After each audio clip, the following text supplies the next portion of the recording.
Hola, buenas tardes, ¿cómo están? Bienvenidos a todos y a todas. En esta oportunidad estamos, frente a este video que intenta hacer una instancia de articulación entre las distintas comisiones del taller y práctica de superior. La idea de esta clase, que sería la tercera, es ver cómo se estructura el nivel superior en nuestro país y para mirar cómo se estructura el nivel superior en nuestro país tenemos que mirar dos grandes normas, dos regulaciones que lo estructuran. Antes de especificar estas regulaciones, vamos a decir que voy a usar una pizarra improvisada en estos tiempos que corren, que en esa pizarra improvisada voy a poner algunos carteles para estructurar un poco la exposición, y luego les voy a pasar, luego al final del video voy a pasar la pantalla por esos carteles para que los tengan un poquito más ordenados. Primero se los voy a mostrar el video y luego los voy a pegar en la pared. No van a poder ver, cuando yo los pegue no van a poder ver el texto porque es bien chiquito. Es pizarra improvisada.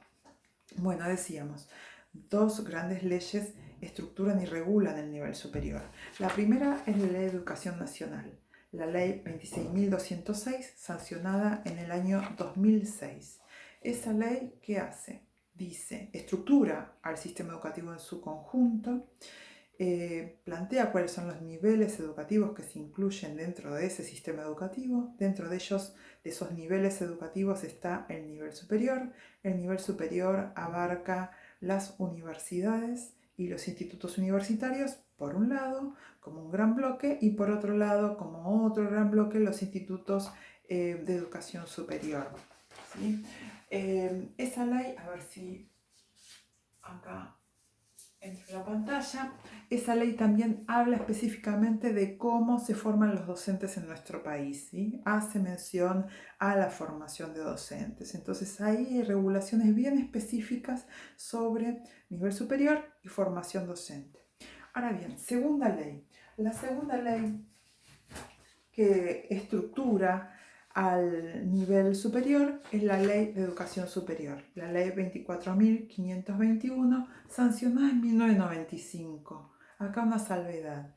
Se estuvo trabajando después de la sanción de la Ley de Educación Nacional en una modificación de la Ley de Educación Superior, pero no se llegó a acuerdo en ese momento, por ende eso pasó a otra gestión de gobierno. La otra gestión de gobierno no se ocupó de trabajar sobre la Ley de Educación Superior, y ahora hay un anuncio de volver a revisar la Ley de Educación Superior y modificarla en función de los tiempos que corren, las modificaciones que debería hacerse a esta ley. Entonces seguimos teniendo la ley de 1995. ¿Sí? Ahora bien, ¿qué es lo que plantean estas dos leyes? ¿No? Como dijimos, la primera de ellas trabaja sobre la idea de cómo se estructura el nivel superior y de la formación docente. La segunda de ellas lo que hace es regular el accionar de esas instituciones de educación superior, ¿sí? En esa segunda ley vamos a encontrar, por ejemplo, cómo se constituye el nivel, y vuelve a hablar sobre las universidades, los institutos universitarios y las instituciones de educación superior, cómo se crean esas instituciones, habla sobre los títulos, sobre la validez de los títulos, sobre los planes de estudios que regulan esas titulaciones, sobre cómo se accede a la docencia en esas instituciones, cuestiones vinculadas con validez y alcance. Todo esto es lo que vamos a encontrar en la Ley de Educación Superior. Ahora bien, no todos los países tienen esta distinción entre universidades e institutos universitarios por un lado y por el otro instituciones de educación superior. Nuestro país es uno de los pocos que todavía tiene lo que se llama el nivel terciario, comúnmente el nivel terciario, y a esto refiere cuando la ley habla de instituciones de educación superior. Y la pregunta sería, ¿por qué razón nosotros seguimos teniendo instituciones de nivel terciario o por qué razón las tenemos? Ahora bien, esencialmente las instituciones de nivel terciario surgieron para formar docentes, ¿sí? En general, en la constitución del sistema universitario argentino no había formación docente. Unas pocas universidades empezaron a tener carreras de formación docente, pero la formación docente centralmente estaba puesta o estaba planteada en las instituciones de educación superior. Esas instituciones de educación superior lo que hacían era formar pedagogos del Estado. ¿Por qué pedagogos del Estado? Porque el Estado regula, controla, el Estado de alguna manera supervisa qué es lo que se debe enseñar en esas instituciones y esto asegura que si el Estado desarrolla o elabora un determinado plan de estudios y supervisa ese plan de estudios, lo que debe terminar sucediendo es que ese futuro docente, cuando sea docente, enseñe lo que aprendió en ese profesorado. Ahora bien, en las universidades esto no pasa. Las carreras de formación docente, si bien tienen planes de estudios que están pensados para formar docentes que vayan a la escuela argentina, en los contextos en los que estamos inmersos, la autonomía da cuenta de que hay materias que podrían estar y que por ahí no se incluyen en el profesorado. Es posible que haya una mirada más crítica dentro de las universidades que dentro de los institutos de formación docente. En los institutos de formación docente todo está más controlado, en las universidades todo está más controlado por los órganos de control de la universidad, pero nadie nos dice en una universidad qué es lo que debemos decir o cómo o una única manera de enseñar. Posiblemente en los profesorados esto esté como más controlado. Esta es una de las cuestiones bastante analizadas por las universidades, porque cuando las universidades tienen carreras de formación docente entran un poquito en colisión con las llamadas carreras terciarias.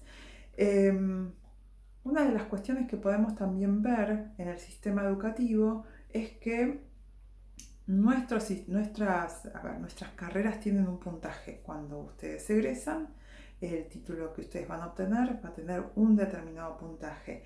Lo que está pasando con las carreras de formación docente universitaria es que a veces esas mismas carreras tienen menos puntaje que el puntaje que tiene la formación terciaria. Las universidades se lo preguntan todo el tiempo, ¿por qué sucede esto? Hay algunas hipótesis al respecto. Una de las primeras hipótesis es que si el Estado pone dinero para formar docentes y lo hace a través de las instituciones de educación superior, es válido que los primeros, que los cargos estén como destinados a aquellos docentes que forma el Estado. Por eso hablábamos de pedagogos del Estado. Ahora bien, entonces, ¿quiénes van a quedar más arriba en el ranking? Quedan más arriba en el ranking aquellos egresados de las instituciones terciarias porque tienen mayor puntaje a la hora de calificar sus títulos, ¿sí?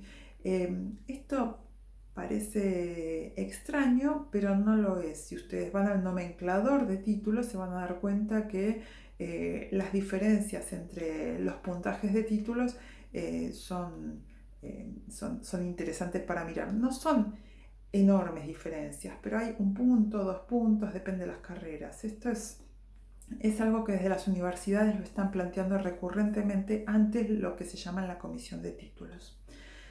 Ahora bien, existe esa división. En otros países no existe esa división. Por ejemplo, en España, cuando tenían los profesores de educación física, que tenían características de terciarios como los nuestros, un real decreto hizo que todos adhirieran o adscribieran a alguna universidad y de esa manera se convirtieron en títulos universitarios.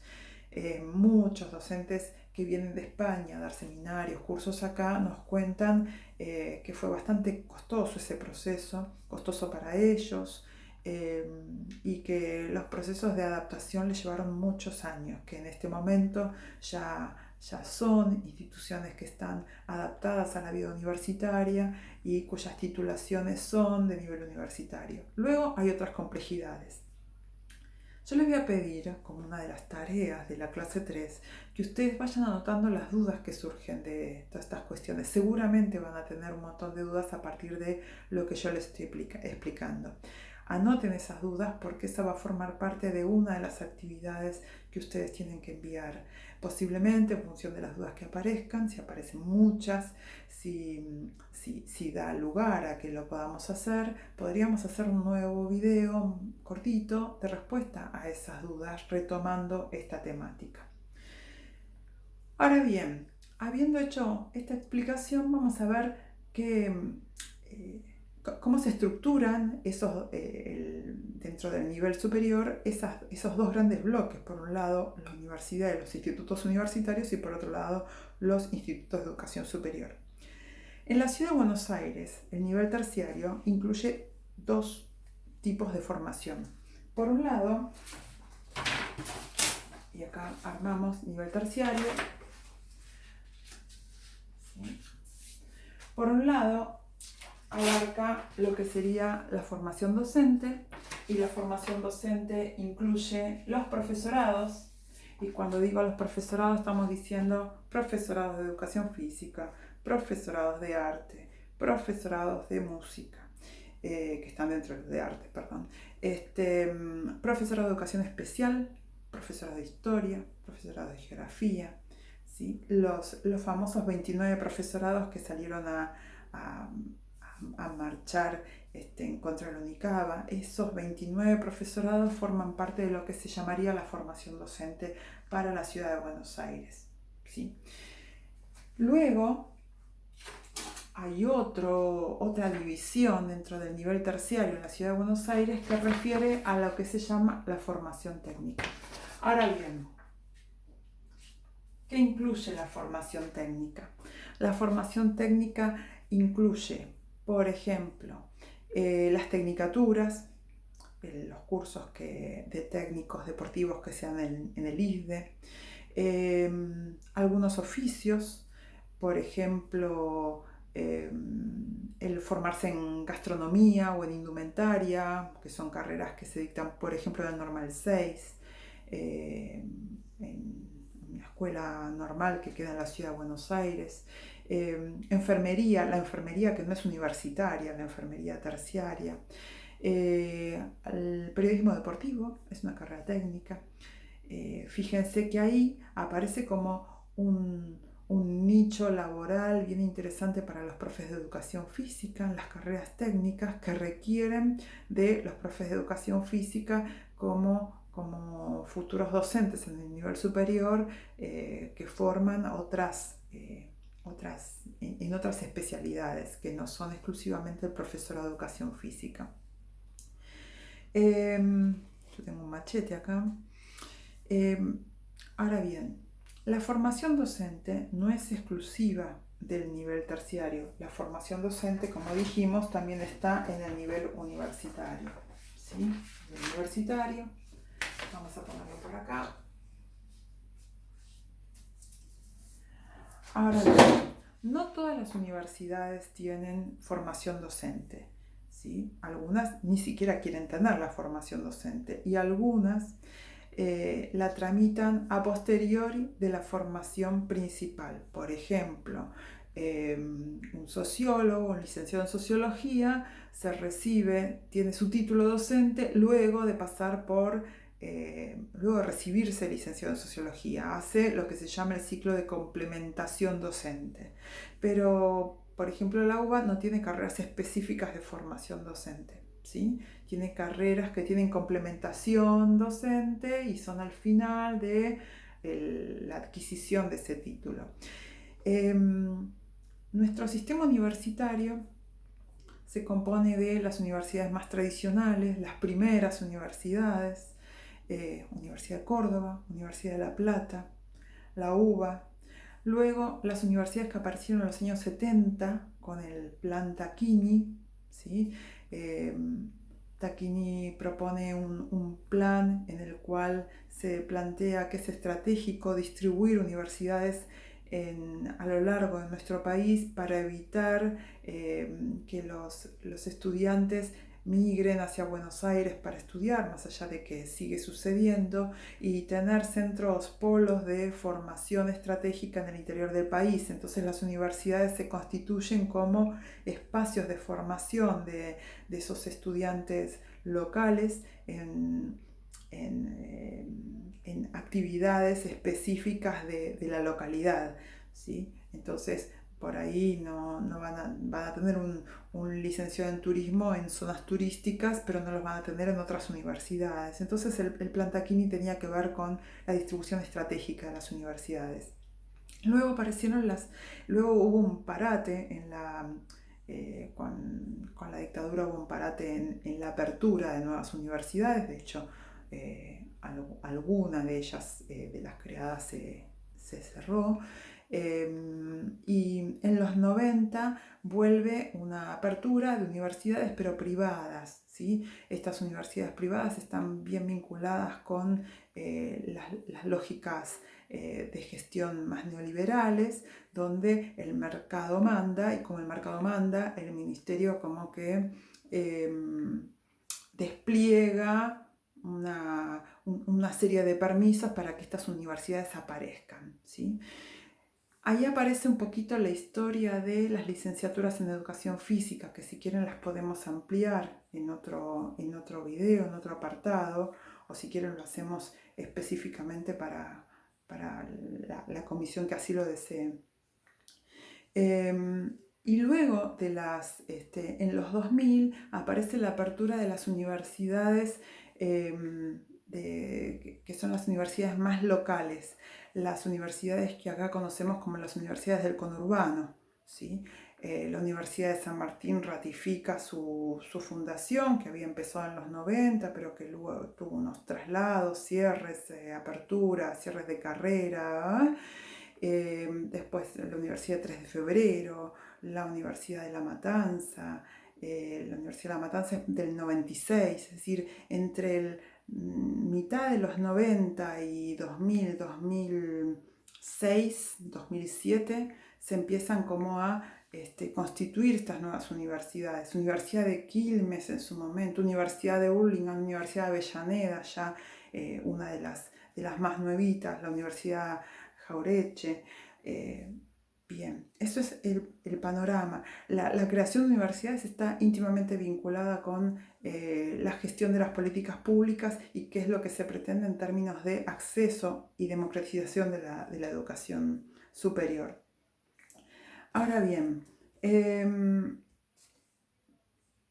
que quiero ver que no olvidarme de nada de lo que tenía previsto. Ahora bien, ¿por qué nos ocupamos de mirar la estructura del nivel superior?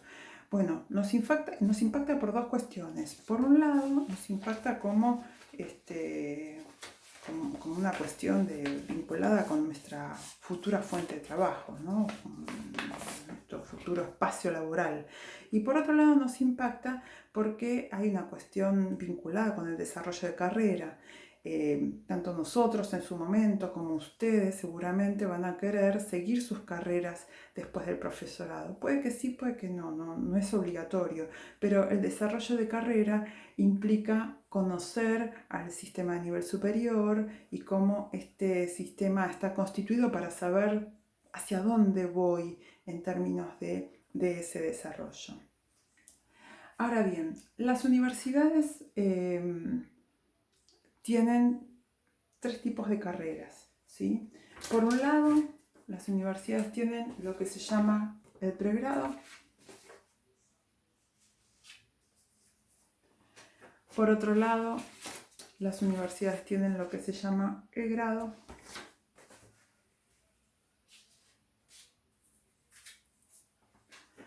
Y luego lo que se llama el posgrado.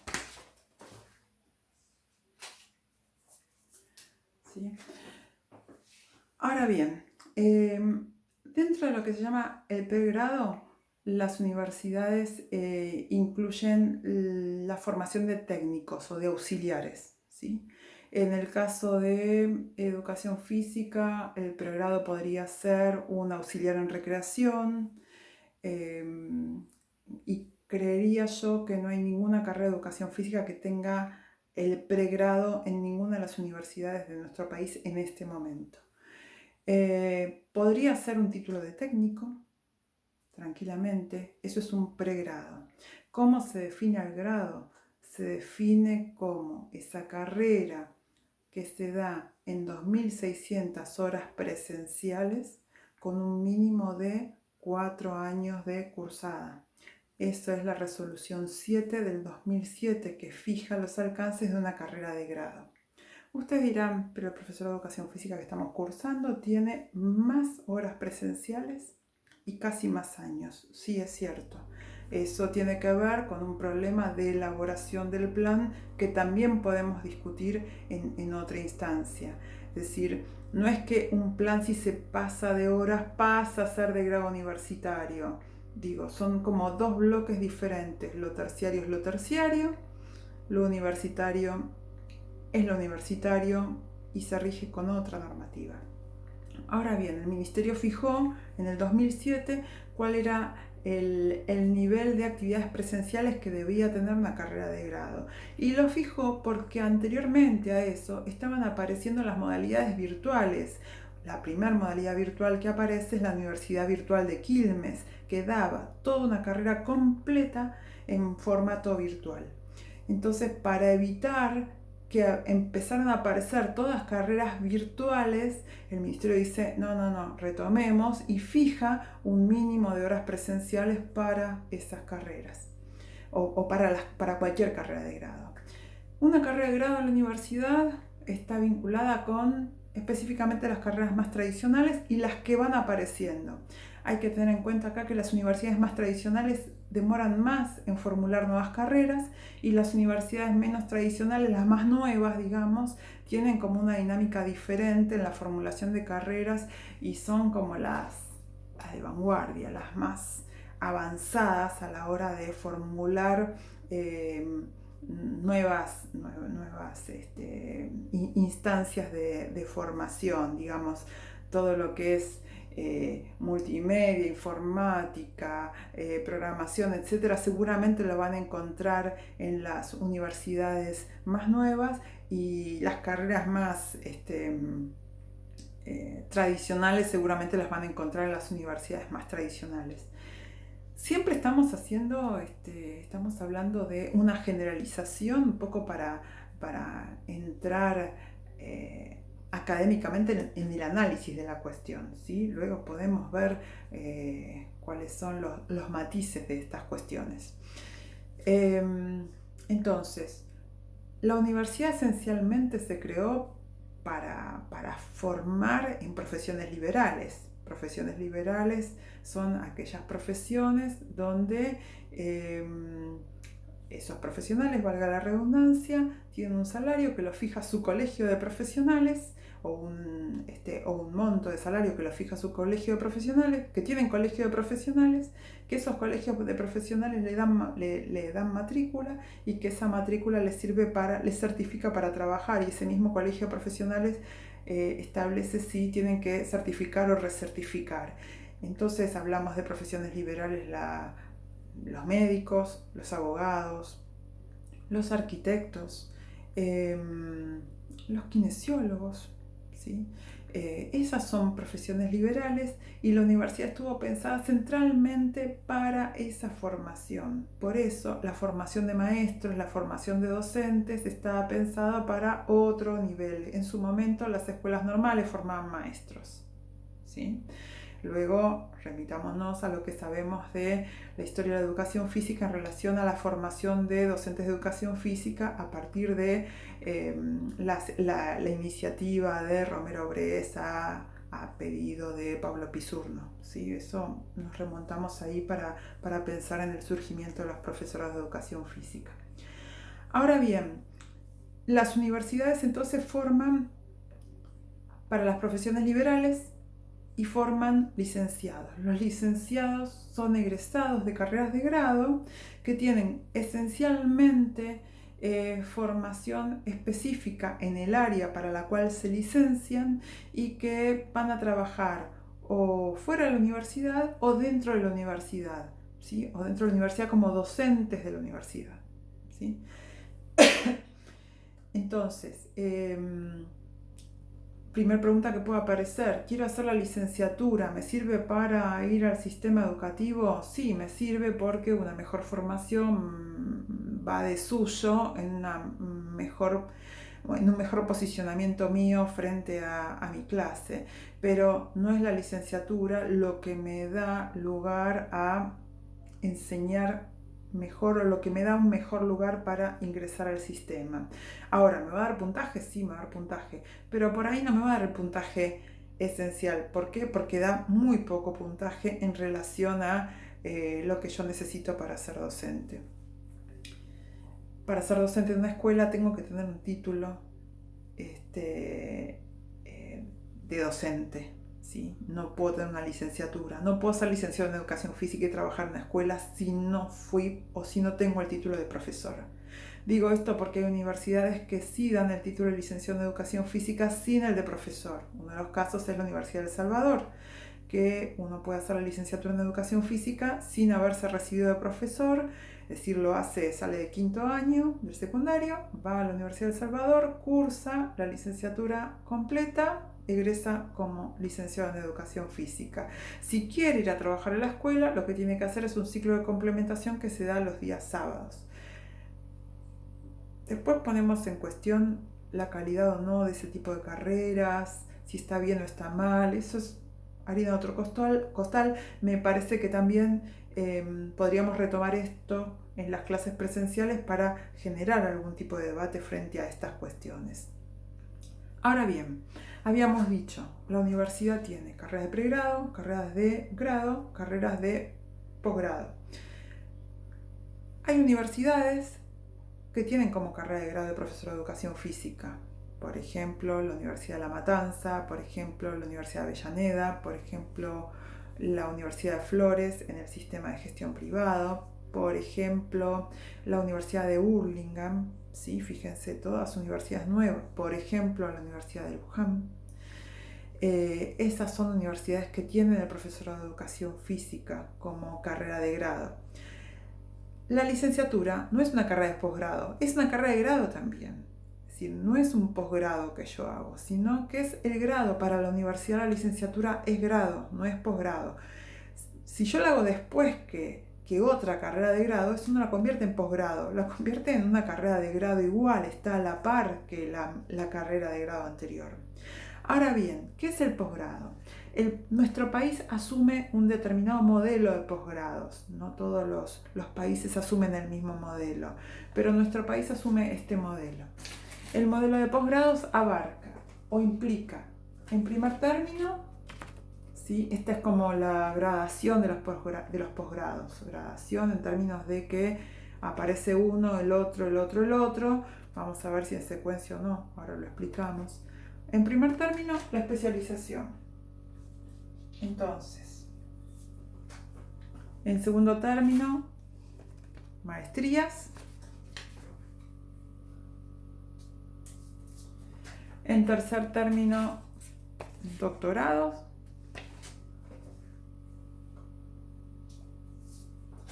En cuarto término, postdoc o postdoctorados.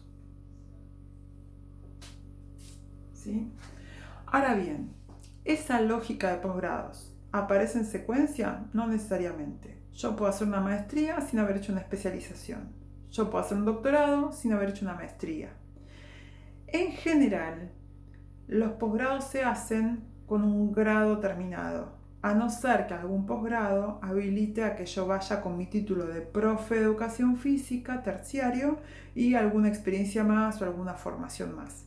Pero en general, los posgrados, ¿para qué me sirven? Me sirven para involucrarme más profundamente en los procesos vinculados o en el área específica sobre la cual decido especializarme. Por ejemplo, es muy rara la posibilidad de que yo haga una maestría en deporte de alto rendimiento y luego haga un doctorado en discapacidad, ¿sí? Eh, Digo, porque cuando uno entra a la lógica del posgrado, entra a la lógica de mayor especialización para terminar convirtiéndose en un experto en esa temática en la cual se especializa. Entonces tenemos, por un lado, la especialización, que en general dura un año, ¿sí? Que tiene más un sentido práctico. Por ejemplo, puedo tener una especialización en planeamiento deportivo, ¿sí? Luego vienen las maestrías. Las maestrías duran 2 años de cursada más una tesis. En general duran 2 años de cursada más una tesis. Y ahí seguramente la primera pregunta que me van a hacer cuando yo ingreso a una maestría es sobre qué tema vas a investigar de esta maestría. Entonces, eh, ventajas de las maestrías están vinculadas con que por ahí yo puedo abrir un poco más mi campo de acción. Yo soy profe de educación física, pero hago una maestría en política y gestión de la educación, entonces yo abro mi campo de formación a un abanico más amplio que luego me va a permitir trabajar tanto en instancias de política y gestión de la educación como en instancias vinculadas con la educación física y la gestión, ¿sí? Entonces, la maestría me abre más, pero también profundiza más y me mete de lleno en lo que es la investigación. Un doctorado en general tiene una duración de 4 años con la tesis. Hay doctorados que son doctorados ya constituidos con un plan de estudios específico, y hay doctorados que son los llamados doctorados libres, que yo a partir de un determinado tema de investigación, que tiene que ser un tema de investigación adecuado adecuado en términos de que debe dar lugar a una tesis doctoral cuya temática sea única, original, profunda, que no se haya estudiado anteriormente, es decir, tiene que tener una serie de características.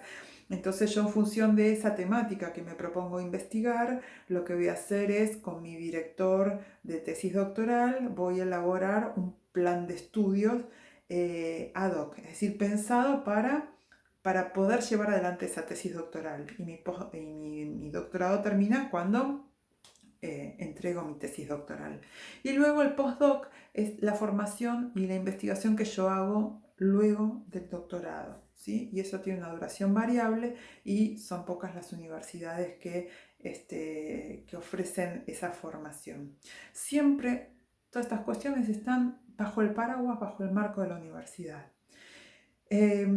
Digo esto porque, vuelvo a retomar, podemos pensar esto para el futuro laboral, es decir, dónde vamos a querer trabajar, si en la formación docente, si en la universidad, si como docente de una maestría, si tutoreando tesis de doctorados, y esto va a hacer que yo tenga que... y luego, por otro lado, para el desarrollo de carrera, porque seguramente ustedes no solo están pensando en su involucramiento en el nivel superior, sino también están pensando en cómo van a abordar de aquí en más la carrera de ustedes, qué sigue después de esto. Ahora bien, nos queda hablar dos cositas. Una primera está vinculada con los alcances de los títulos. Cuando hablamos de la formación docente y los profesorados, la Ciudad de Buenos Aires, en este caso, tiene a su cargo los profesorados, y los profesorados tienen títulos de alcance y de validez nacional. ¿Cómo se logra esto? Se logra a través de una presentación que hace la ciudad. Cada 4 años tienen que hacerlo todas las jurisdicciones del país. Cada 4 años presentan a validación sus planes de estudios ante el INFOD. El INFOD es el que valida. Antes no validaba nadie, es decir, el plan se aprobaba con validez nacional y seguía con validez nacional hasta tanto se modificara el plan y se pusiera en funcionamiento un nuevo plan. Ahora el INFOD estableció que los planes se revisan cada 4 años y que en esa revisión pueden quedar igual o pueden modificarse, y que en esos 4 años lo que se hace es darle validez. Si la institución no informara o no respondiera a las requisitorias de la ciudad en relación con el plan de estudios que está llevando adelante, el Infod podría decir la ciudad no tiene validados sus planes a nivel nacional. ¿Qué es el Infod? El Infod es el Instituto Nacional de la Formación Docente, un ente que funciona en el Ministerio de Educación, que regula la formación docente del país y que articula las políticas de formación docente. Entonces, es ahí donde se valida. No somos nosotros, no es la institución en forma particular, sino que es la ciudad la que dice: estos son los profesorados que tengo, estos son los títulos que tengo, esto es lo que queremos validar. Y de esa manera es el Infod el que dice: ok. Ahora bien, las universidades, ¿cómo validan sus títulos? Tenemos por un lado universidades nacionales y universidades privadas, ¿sí? Ahora bien, también tenemos universidades provinciales. Uno de los casos, un caso que está vinculado con la educación física, es la Universidad Provincial de Córdoba, ¿sí? La Universidad Provincial de Córdoba, o bajo esa, ¿no? Bajo esa dependencia funciona el Profesorado de Educación Física de Córdoba. Ahí hay un título de carácter provincial, ¿sí? Las universidades nacionales y las universidades privadas, para validar su título a nivel nacional, siguen como distintos caminos, pero en todos los casos la que interviene para esa revisión es la CONEAU. La CONEAU es la Comisión Nacional de Evaluación y Acreditación Universitaria.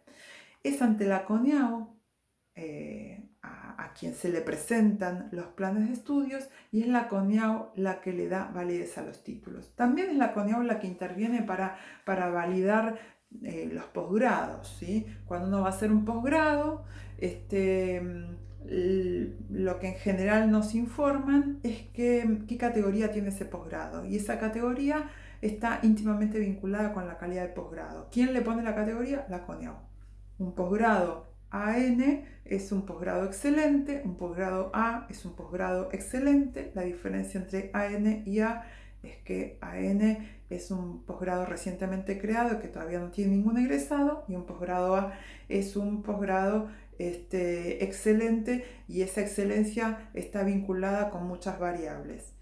Profesores que dictan las materias o los seminarios, contenidos, tipo de plan, vinculación de las materias con los alcances del posgrado, y del posgrado con lo que se espera en términos de formación. Bueno, todas estas cuestiones están interrelacionadas. Otro temita para analizar es el tema presupuesto. ¿Cómo el presupuesto o cómo mirar el presupuesto en relación a universidades terciarias.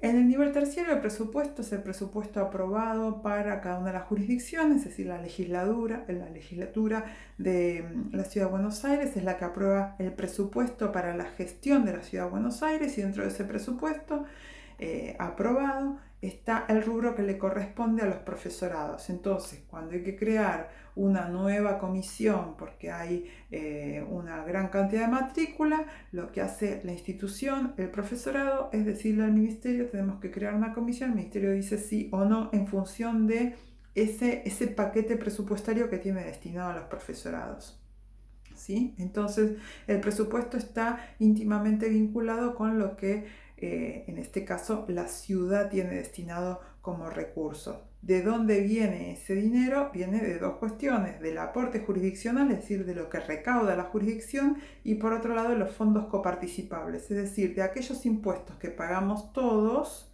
y que se distribuyen a las provincias. A eso se llama coparticipable. ¿Por qué? Porque es un dinero que llega al Estado Nacional, y el Estado Nacional lo distribuye. ¿Cómo lo distribuye? Por una ley, que es la Ley de Coparticipación Federal, que dice con qué porcentaje, ¿no?